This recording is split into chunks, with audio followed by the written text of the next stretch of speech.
Бәріне сәлем достар, бүгін Алихан мен Абдрахимнің дриблингін тексеретін боламыз. кетті!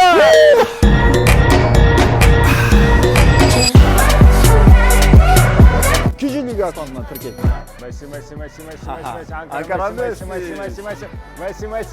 Өте керемет келе жатыр. Гол! 12-де 377. Қақпашылар. Рекордты бұза алам екен.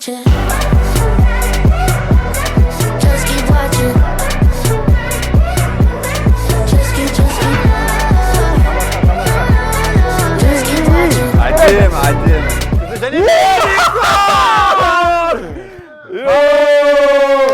Потолок. Абдурахим, Поляға Алихан шығарамыз кесір келесі матч. бұл туралы? Матчтан кейін шашынып тұрдым. Сол ішінде ойнадым. Бұл отмазки. 11 бүтін. 678 Миллисекунд. Хорош. Алик лучший. Алик. Міне бас бапкермен сөйлесіп, мүмкін қақпашыдан бір ойыншы қылдырып жібереміз, а? Сол. Негізі қақпада ойнамасаң, Поляда қай позицияда ойнар еді? Левый защитник болдым. Левый защитник ойнадың ба? Сосын қақпаға көшіп кет. Левый защитник еген көрініп тұр, скоростной болады ғой. Мен сияқты ғой. Келесі раундқа көшеміз. Кеттік. Let's go.